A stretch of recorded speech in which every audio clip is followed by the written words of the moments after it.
Good morning, good afternoon, good evening, and a very pleasant night to you, my precious pack, and welcome back once more to Vega Conflict, and it's that time of month again, time for a brand new vessel to go into the game. This one is named the Adjudicator Carrier, as you can probably see. We're going to go over the stats real quick and have a general look at the fitting. Well, I'll get to look, you'll get to see a screen that doesn't show anything because of how slow it's taken me to make this video.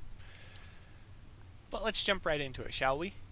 So, looking at the new tech first, we have the Adjudicator Carrier, the Executioner, and all of this is in the event, this is what you're going to be able to get. The Executioner one, which is the spawns for the Dreadnought. It's the only one in the store. You have the, let's see here, Ballistic Shells 1 and 2, which are just range boosters for all of the weapons so far. And you have the Reflex Squadron. So let's take a look at the carrier's fitting first, then we'll go over the stats of the blueprint, the weapons, the spawn, and then the tiny little boost on the little bug that's currently running with the Ballistic Shells. So, pre-fit carrier first so we can get a general idea of what type of fitting it has. So, at Mark 1 you can expect 3 shield slots, 3 armor slots, 2 experimental salvage slots, 4 squadron slots, and a single weapon slot. And yes, we're getting back to the point where our carriers are carrying weapons again. On the back it has an additional shield slot, so 4 in total at Mark 1, a resistor slot, a trigger slot, 2 special slots, and then the skin slot. Alright, with all of that in mind, now let's go look at the blueprint stats. Well, actually, you've been looking at the blueprint stats this entire time. I've just been able to look at the stuff in game. I definitely need to change that in future videos, so yeah. So, stats-wise, you're looking at 2 hours repair time. It is classified as a carrier and recognized as one in the game's files. It has 450,000 hit points base, 20,000 tons maximum mass at Mark 1, 3,500,000 tons of cargo. It has a forward speed of 470 meters per second, a sector speed of 600 astronomical units per hour, a rotation speed of 35 degrees per second, and a strike speed of 200 degrees per second. 200 meters per second. So it's not very sluggish.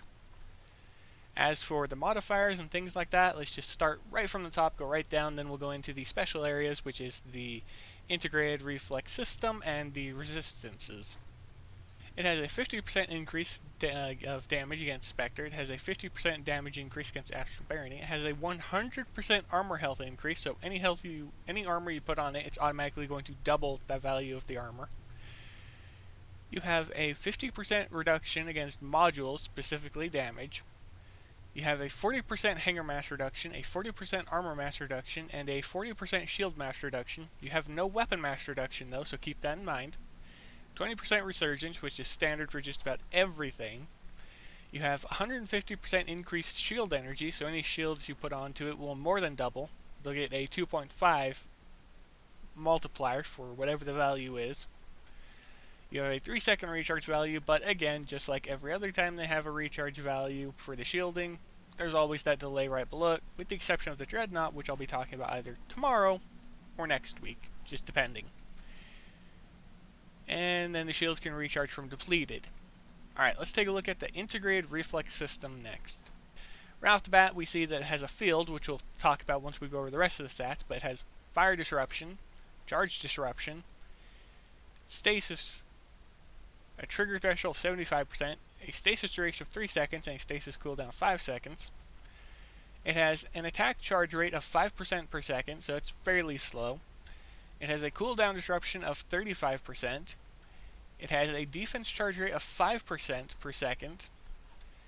And it has a charge cooldown of 10 seconds, so you hit and it'll just charge for 10 seconds.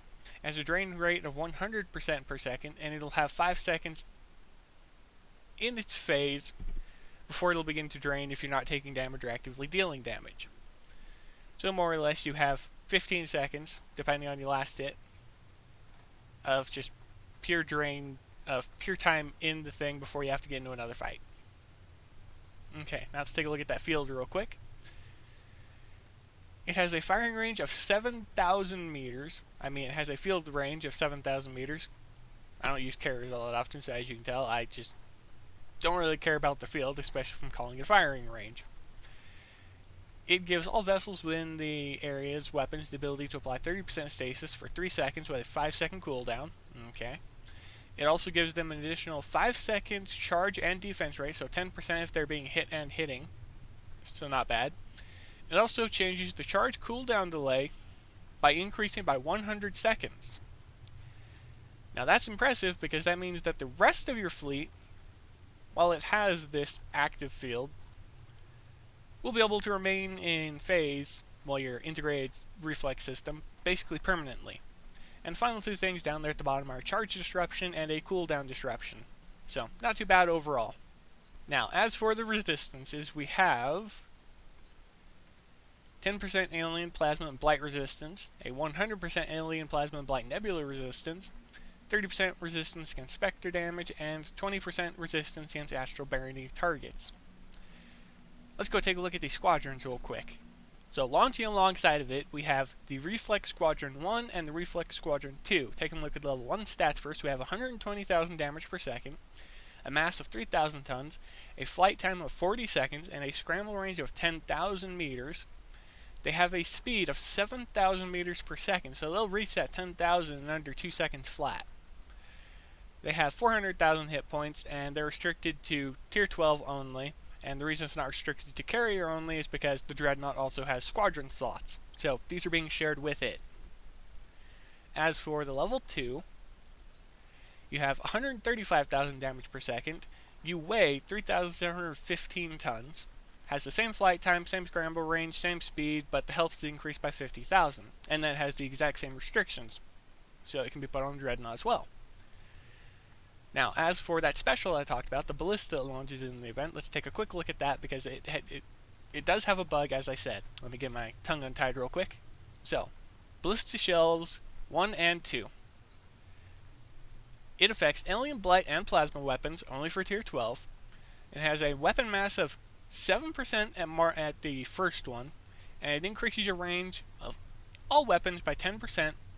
However, there's also supposed to be a visual bug going on currently, and we have a weapon speed increase, a projectile speed increase, that isn't being displayed, so keep that in mind that there is a weapon speed boost along with that range increase. Now, let's take a look at the level 2. It does the exact same thing. It affects alien blight plasma weaponry, but it weighs 11% of weapon mass, and it increases the range by 15%, and once again it's locked to Tier 12.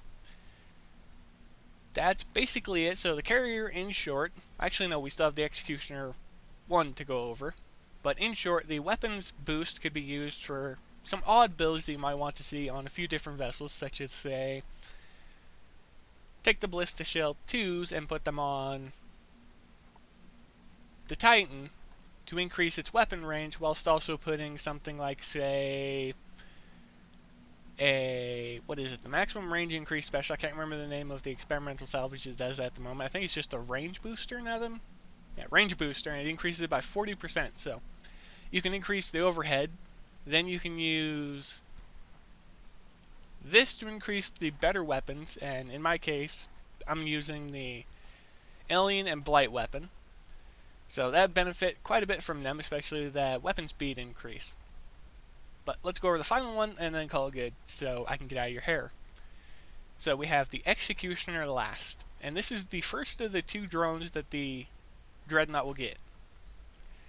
And right off the bat, it weighs 3,000 tons. It has 15,000 damage per second. They spawn every 15 seconds, and there's only allowed to be one at any given time. So if it gets lost, it'll take 15 seconds basically to respawn it. What are its actual details, though? Well, it has a plasma damage per second value of 15,000. It has a 100 meter AoE, so it's got a little explosion basically. It's got 7,000 meters maximum range. It's got 200,000 hit points, 200,000 points of shielding, a 95% defense, and its shield has a resistance of 40% against energy, kinetic, and explosives, so it's going to be susceptible and easily taken out by plasma, which is basically what the Dreadnoughts use. Well, plasma, alien, and blight. But just like every other spawn at this point, it's just a carbon copy in regards to speed. It has 15,000 meters per second forward speed, 35 degrees rotation, and 60 of strafe. So it's basically the exact same things we had with the Blazes, basically. But that is going to be it for now, everybody. go ahead, get in there and get yourself some new tech and stuff like that, and I'll see you all later on. So, be safe out there, happy hunting, and as always, I'll see you later.